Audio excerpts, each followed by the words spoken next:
I'm Todd Bartu, and this is Offshore Explorer.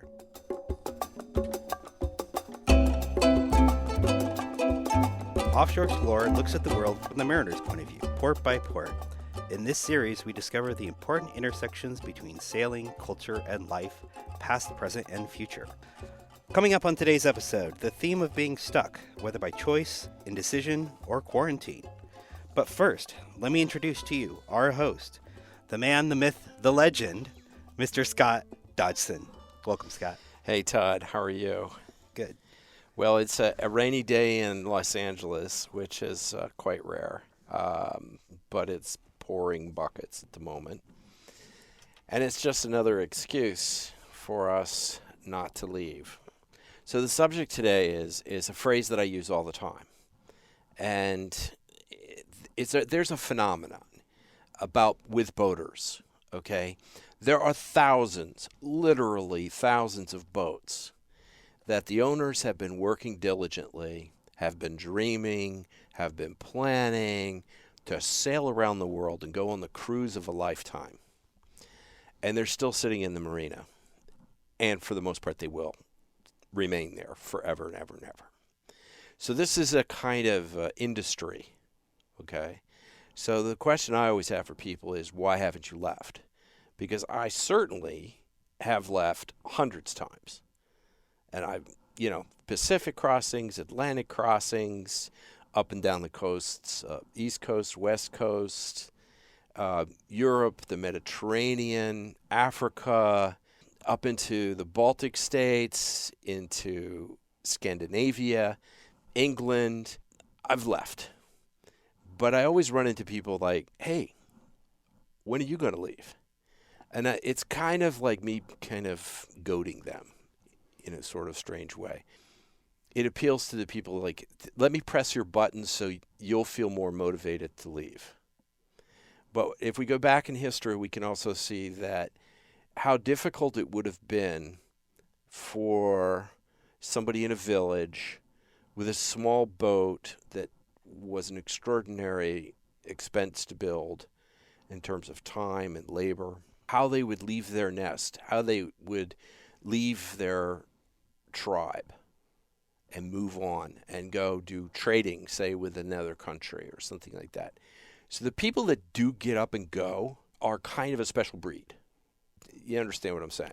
Yeah. And I grew up in a small town, so it's the same thing. It's the small town syndrome, the small town mentality of wanting to leave but never leaving. Yeah, exactly. Well, in boating, it's a big thing, and it's also kind of interesting. There's a lot of really interesting historical parallels and things. One of the things about Offshore Explorer that I want to get across to people is that if you take somebody from the 15th century, the 11th century, or 1,000 years BC, a lot of those feelings and actions that we're doing today are the same thing they were doing back then. So it wasn't any different. It was just the feelings were there. So this is a way we connect with the people behind us, in the past, is that, we're all kind of relatively experiencing things the same way.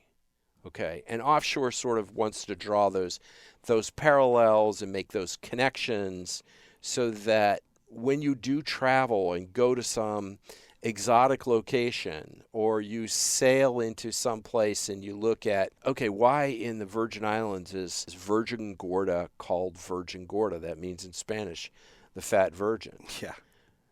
Well, it's because Columbus was sailing past it and looked over, and one of these guys said, it looks like a fat virgin laying sideways in the ocean. And they said, okay, Virgin Gorda, and then they kept on sailing. They actually never stopped. So that kind of little thing is like, I find entertaining and amusing, and it also kind of informs what the place is about in a kind of general way. So the key question is always, why haven't you left? And I was talking to my friend Tommy. He's got a Downeaster 32, which is a very strong little boat. It's cutter rig sloop, and he's a liveaboard. And I always joke with Tommy, how come you haven't left for Hawaii? And this is like that's his big dream. But Tommy is a real sailor. He isn't the guy that uses his boat as an apartment, right? Who just comes and goes to work, comes back, sleeps on the boat and stuff. Those guys are usually going through a divorce. Um, there's like this. We all kind of know what happened when you're living on your boat. We know you've been thrown out. Yeah, it's boat to the couch. Exactly. So this is Tommy's not like that. He's a real sailor, and in the last like 10, I think 15 years that I've known him, he's sailed a small boat from Los Angeles to Houston, Texas, through the Panama Canal. He's made like several trips from L.A. to San Francisco and back, which is a really tough uphill sled. He's also made several month-long trips to Mexico and San Diego. So he's not like this retired corporate guy with a max Social Security, pension, savings, all that kind of stuff. Tommy has always been an artist, and his entire life has been about art. He has the character of an early 20th century artist living in a French garret, living, breathing his full life into being. And he also has one of the kindest spirits of a human being I've ever known. So Tommy's a musician. He's a busker. If you don't know what that is, a busker is somebody who plays on the sidewalk for change. And by the way, they do quite well. He's a boat builder. He built a boat for his daughter for Valentine's Day with a giant Valentine's Day heart as a sail. Just built it. And it's an extraordinary. I have some pictures that are up on the website. He builds furniture. He's a guitar builder. He's a stained glass artist, and actually quite renowned for being that. He also does voiceover, and he's quite a talker, or as we say in the business, a raconteur. But Tommy's real claim to fame, if there's one amongst many, is that he built a Wright Brothers replica, flew it across the country, and it is now hanging in a museum in Milan, Italy. It's just something he said, oh, I think I'm going to build this plane. And he went and he built it. So he and we talk all the time. And I think what it is that I go to him because he's a friend, but I also go to him into wanting to do this last trip to Hawaii. And Tommy's a good sailor, but Tommy's a coastal sailor. And I should probably just maybe articulate there's different kinds of sailors. And it's not that one is better than the other or one is higher up in a hierarchy or better. Kind of at the tip top are your blue water sailors. And those are the people that go offshore. They're making crossings. They're going from North America to South America, or from there to Australia, or from Australia to New Zealand or whatever. And in that blue water sailing thing, there's a class of racers and there's a class of cruisers. Racers being the obvious, they do these big racing things. Racing like a Hobart Classic in Sydney. Then you have, a lot of transatlantics, the Volvo. So anyway, they do a lot of this really offshore racing. Long periods of sailing, 14, 15 days, 20 days, 30 days, around the world, through the Southern Ocean. I'm kind of in that category as a sailor. I've done a lot of that in the past. Then there's the sort of cruiser. That's the person that's just going from island to island, hopping around. Maybe make one crossing just to get over to Europe, for example. And I'm going, in some later podcasts, I'm going to talk about some of the bizarre things. Like I know a guy who took a motorboat, literally about a 36-foot Sunseeker, loaded it up with bladders filled with fuel, and drove his boat from the points closest to each other across the Atlantic, which meant he had to go against the current to get his boat from North America over to Europe. Well, actually, he got it to Africa first and then over. So a very bizarre story. But I can get to that later. But anyway, the whole crux of this is described that certain people want to have an opportunity to go sailing. I mean, I don't take anything away from somebody who's just a lake sailor, for example. Lake sailing can be very complicated. One of the jobs I've had in the past was I worked for a vessel towing company, who I won't mention their name because they're not a sponsor. And I worked for them off and on for a number of years. And I learned more about small boat handling than I did when I ran a tugboat. I had more of a feel for it. And I learned more about boat handling from a tugboat than I did from a big major yacht. But if I have to drive a 260-foot mega yacht with a helicopter on the back, which I have done, you can believe, it's just apple pie, done. So the whole idea is people getting up and going and moving on, going on to their next adventure. So one of the things that I've always found, that when I start the engine and I say to the crew, okay, cast off the lines, we're going to go, they all look at me with this dumbfounded look like, are you kidding? We're going to go? What?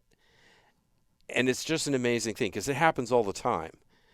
They've spent a week preparing the boat to go on these trips, and they can't seem to get their head around the fact that we're actually going to leave, which is the crux of kind of what the whole story is about.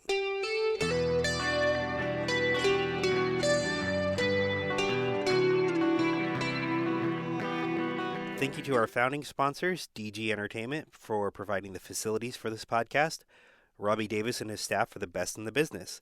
We also want to thank Greg Vivaldi over at Grimelli Industries for their constant and loving support.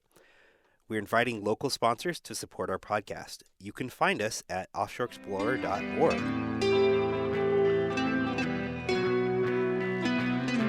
I love the whole idea of being on the water in a sort of time vacuum. Life on shore goes on. We disappear over the horizon. And I always say to Tommy, why haven't you left for Hawaii? And then I state all the reasons why he has to go. Okay? One, you could save money. I say, hey, when you're at sea, you can't spend money. Of course, you do use resources like fuel and food. I promise, after you stock up and go sailing in the open ocean for 15 to 20 days, you will feel pretty thrifty.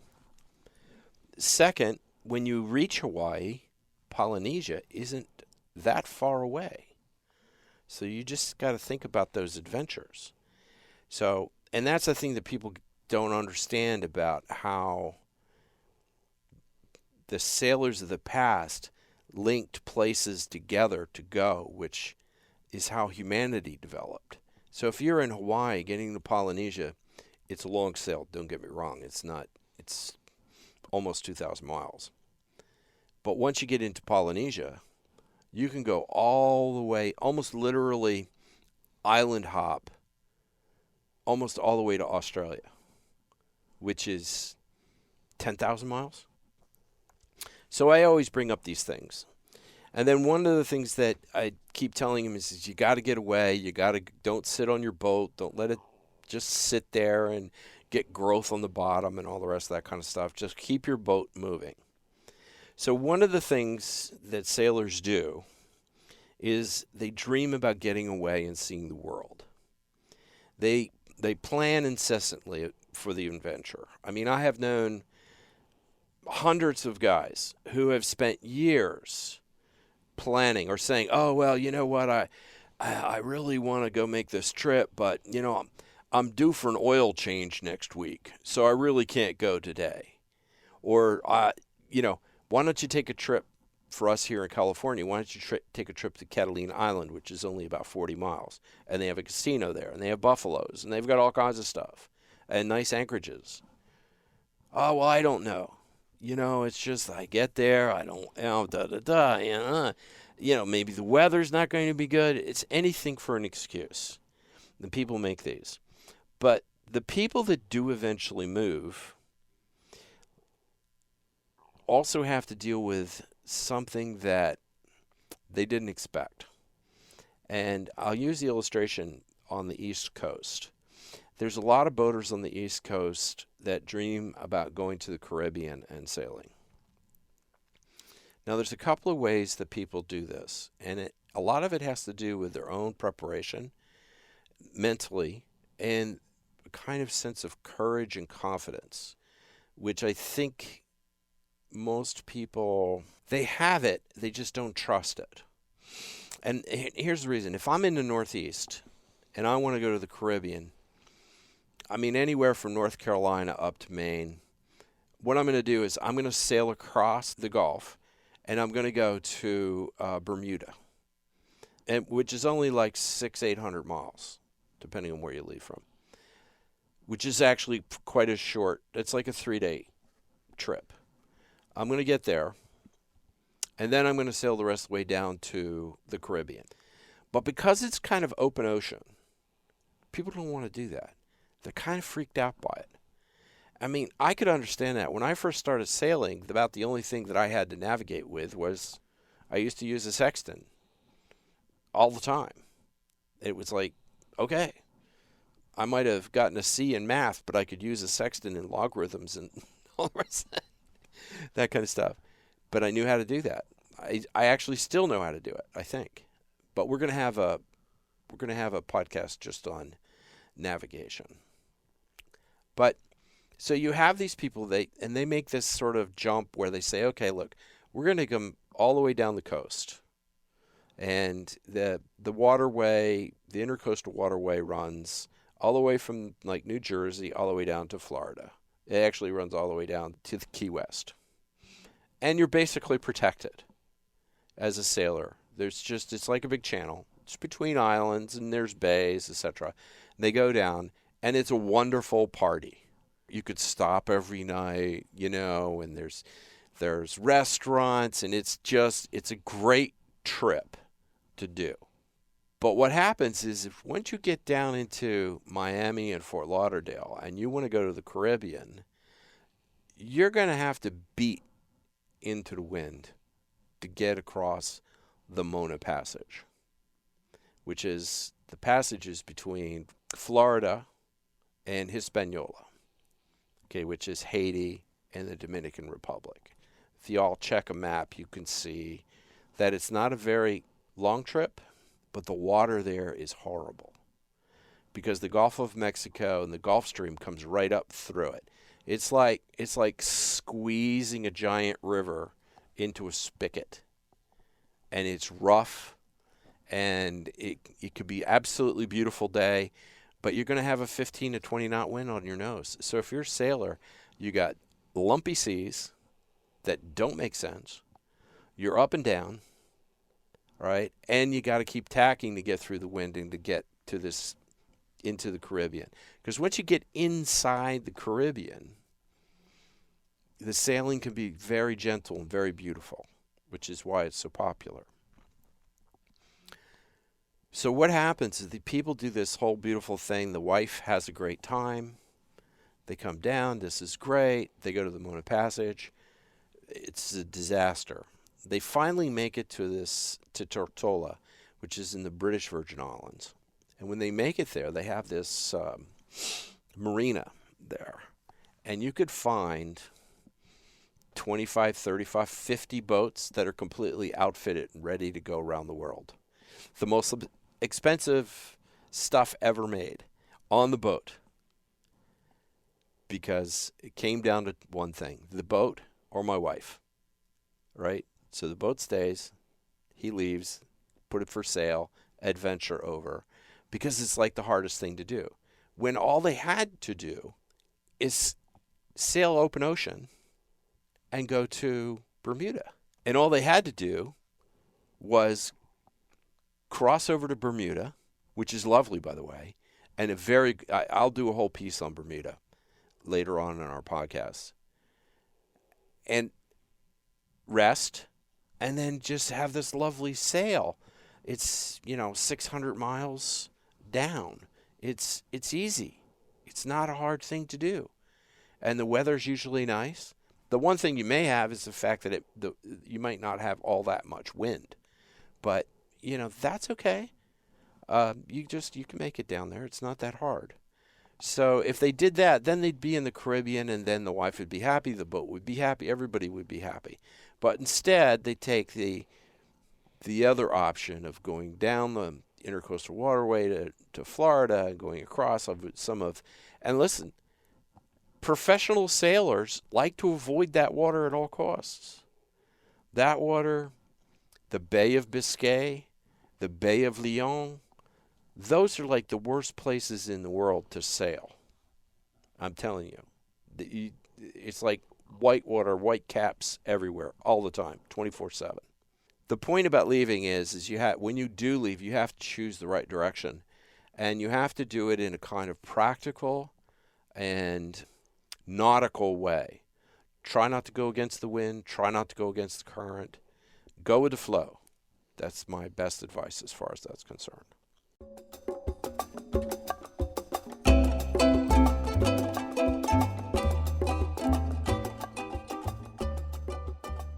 I look at the obstacles that are stacked up against the earlier explorers, like Vasco da Gama. And I believe I'm on safe ground here when I say that da Gama had to deal with these problems to a greater or degree than the average boater does today. And the idea of leaving, going on a weekend cruise or a long-distance cruise today is obscenely easy compared to what da Gama and the first Portuguese sailors had to go through. And the reason is first of all, the equipment, the technology, and please try to wrap your head around this. The rudder was a new thing. The boat, the ships that these guys went on, they're called caravels. They were flat-bottomed and very difficult to sail. I wouldn't say they were difficult to sail in the sense that they floated. They went with the wind, but because they were flat-bottomed, for every mile you would go forward, they would go a quarter a mile to the left or quarter a mile to the right, which is called going leeward, okay? So you have this, what we call set and drift. You set your course, and then you drift off that course. And these boats were like being in an inner tube with a giant sail, okay, and expecting to go around the Horn of Africa. And that's kind of what they were doing. And they didn't have knowledge of the weather. They didn't have the knowledge of the currents. They knew some currents. But you have to go back and remember, these people thought the world was flat. They thought, just over there, out of sight, but not too far away, there was a cliff, and all the water went off the cliff. And where we went after that is only God knows. Literally, only God would know. So da Gama had this new thing called a rudder, which helped him go forward and set a course. He was dealing with something that's very much underreported, under-talked about concept of human development, which is following the currents and the winds. So the reason the Portuguese were stuck going down as far as Africa, mid-Africa, about where Ghana is, or Liberia, somewhere in that neighborhood, is because the southern current starts to come in. The southern current, if you imagine South America and Africa, south of the equator, it's a big circle. So the current runs in a big circle. Sometimes it's 2.5, 3 knots. Okay, 2.5 knots makes a big difference when your boat only goes 4 knots. That means you're only going 2 knots, right? because you're going against the current. So they had a very hard time trying to figure that out. They knew they couldn't go against the current, but in some sort of way of thinking that they finally fathomed, they decided to go outside the current, accepting they may fall off the face of the earth because it's flat, but they were going to go outside the current and then make this big, long curve to get around South Africa. Bartolomeo Diaz was the first one to sail around the Horn of Africa and landed in Mozambique. And Mozambique today still speaks Portuguese. That's how long the Portuguese have been there. Now, da Gama, he sailed all around based on the advice of Captain Diaz. And he sailed all the way around Africa using the same technique of going way out into the ocean and not falling off the edge of the earth, which they still believed. Okay.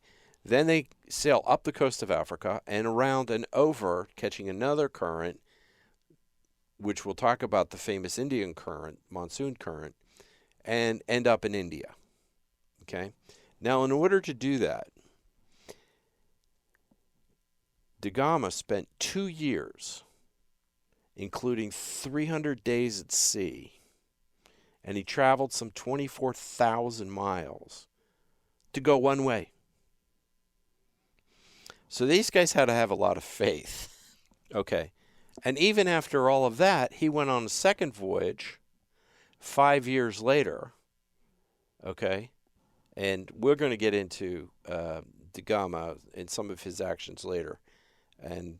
But I really wanted to make a quick note to the non-sailor. I said, when we're sailing in the open ocean, we don't stop at night. I get asked this question actually a lot. Sailing takes place day and night in almost any kind of weather you can think of.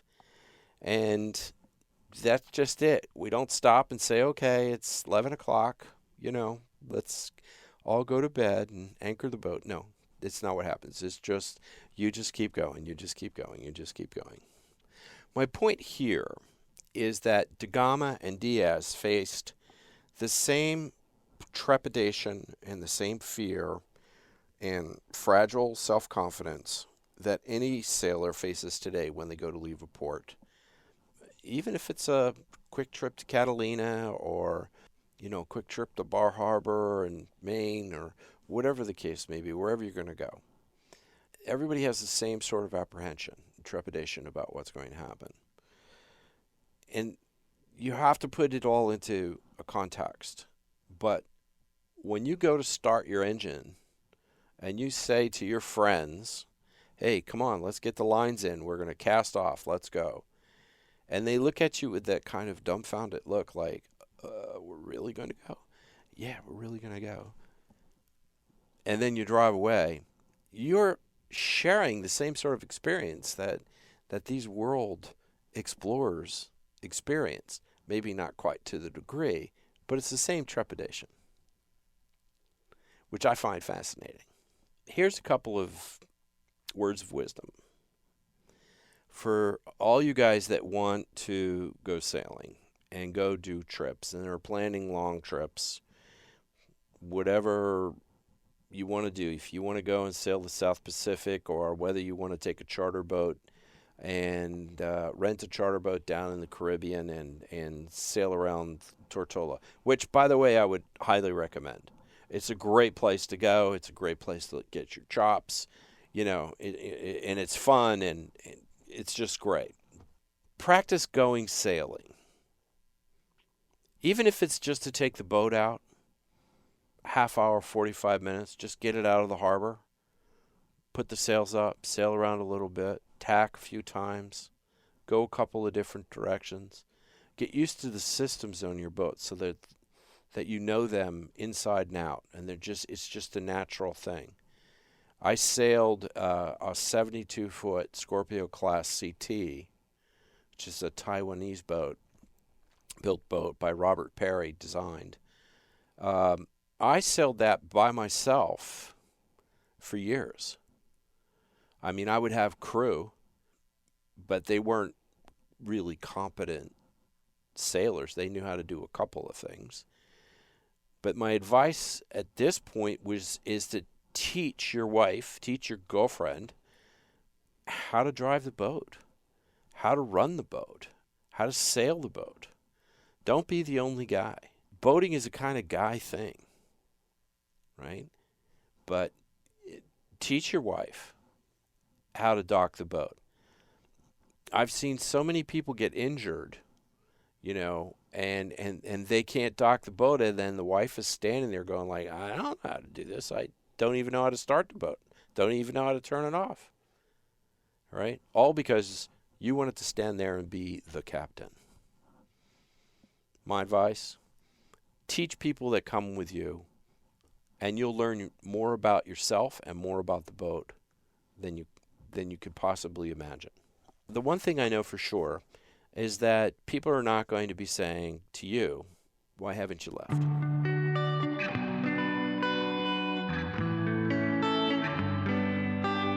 So there are many reasons why people don't leave the port, and some of them are not always by choice. Sometimes people are forced not to leave, and with the whole coronavirus and everything going on right now, a lot of people are in quarantine or stuck on ships. What is the history of quarantine in the boating world?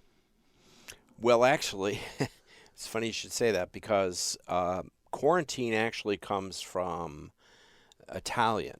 In 40 giorno, means 40 days. And the sailors used to have a yellow flag that they put up.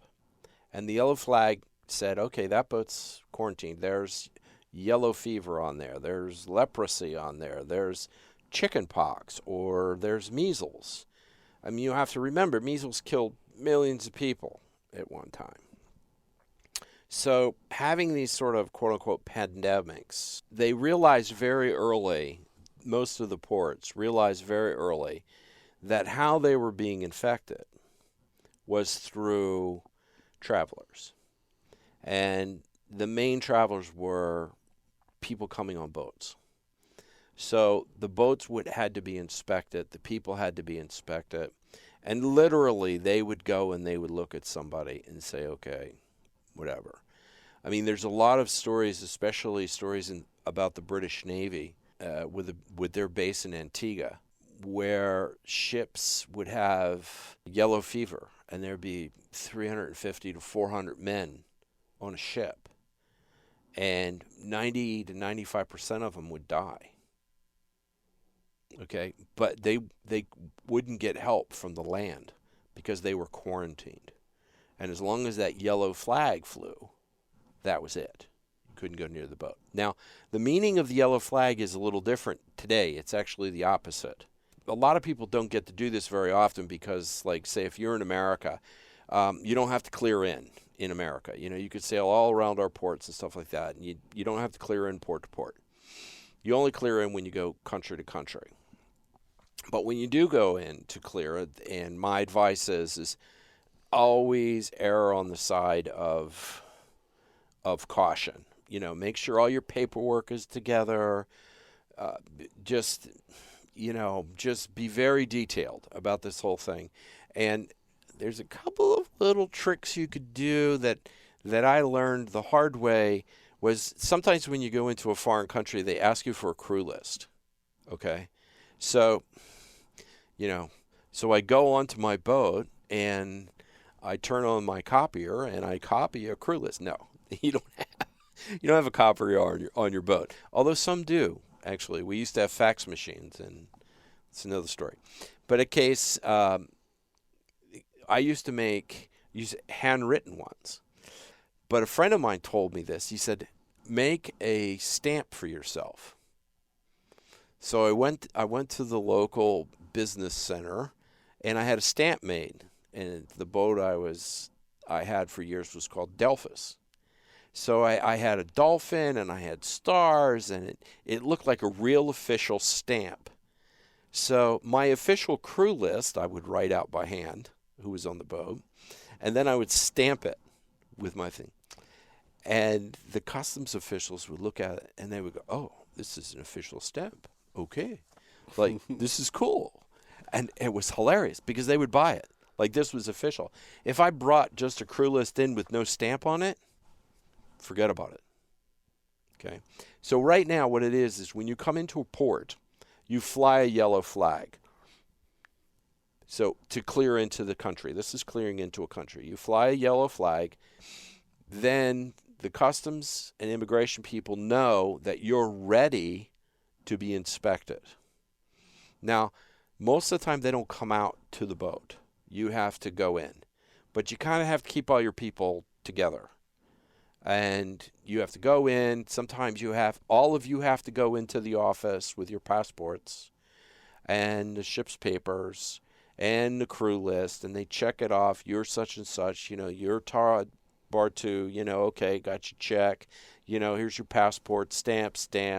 You got to pay X number of dollars to get in the country, and you pay all the fees, and you get this, and stamp. A lot of stamping, okay? Stamping is an art, okay? And these guys take a lot of pride in their stamping. And I don't mean to be silly about this, but it's a thing. If you watch them, even if you fly in to the airport, it's the same thing, okay? You fly in, and they're sitting there, as you come through customs. So today the yellow flag, to reiterate, today the yellow flag means I'm ready to be inspected. Back in the day, it meant I had some sort of disease. The word quarantine comes from quaranta in Italian, which means 40. And if you look at kind of what's going on now with the virus, with the coronavirus, I think you could probably safely say that the panic there's a 40-day window of this panic at the moment, which was very intuitive, and it actually came from a great deal of personal knowledge for the Italians to do this, because that was first used in the 14th century, okay? And they had a lot of plague back in those days. It was not uncommon to have villages and whole regions wiped out because of some sort of virus or plague. So 40 days is, the best I can tell those people that are out there, panicking about what to do with the coronavirus. I think we've all heard, wash our hands, don't touch our face, disconnect socially and stuff like this. Well, in the boat world, disconnecting socially is not possible. One gets it, you all got it, you're all staying on the boat, you're not coming to shore. That's it. End of story. And that's how they dealt with it. And so the plain yellow flag is called Quebec. It is the international maritime symbol for a Q. It gets me back to the idea of vaccinations, okay? Because we're so fortunate to live in this age where there are vaccinations. And I know there's a big movement of people not wanting to give their kids vaccinations and stuff like that. And I basically tell them that they're crazy, because this is not a personal choice. This has nothing to do with your personal liberty, has nothing to do with personal choice. This is an obligation that the society has placed upon you to live in that society. If you don't fulfill that obligation of being vaccinated, regardless of the minimized little problems that could possibly happen with a vaccination, this is where society says this is all for the good as a group, okay? It's a part of the social contract. You break that social contract, and you will end up with something like this, like the coronavirus, even though there's no vaccine for it, all right? The virus is a virus is a virus. There'll be a vaccine eventually. And people say, oh, I'm not going to take the vaccine. I'm not going to get a shot. Get the shot. It's not a personal decision. It's a total societal decision. End of story. And that's why they have flu shots, too. Precisely. Exactly. It's not just for you not getting it. It's for the rest of us. Okay? And nowhere do you learn more about group responsibility than being on a boat. If you sail on a boat with a number of people, okay, the captain has a responsibility to everybody on that boat. The captain is in a sense, and it's still in maritime laws today, outside of God, the captain is the supreme authority. I mean, I've had many experiences where I've driven boats for owners, okay, and they come on the boat and say, "Oh, I want to go here, I want to go this, and I'll say, "No, that's dangerous. The weather we shouldn't do that." And they get mad. It's my boat. I can do with what I want. I said, "But no, as long as I'm on the boat with my license, I'm responsible." Because by law, he's not responsible. Even though he owns the boat, he's not responsible for the boat. I am as the captain. And I'm also responsible for putting up that yellow flag if I have yellow fever or somebody's sick on the boat. You see? So this is it's a timely kind of conversation to have about, the yellow flag. And I think if you're interested in the story, you could find it on my blog, on Blogspot, Offshore Explorer Stories, and many of the things that I'm discussing you can find there. Thank you for tuning in. If you like this podcast, be sure to subscribe to the podcast on iTunes, Stitcher, Spotify, or wherever you get your podcasts. Also, be sure to leave us a review. You can find us on Facebook and at offshoreexplorer.org. Our theme song is sung by Paulette McWilliams. Until next time, fair winds and calm seas. There we go.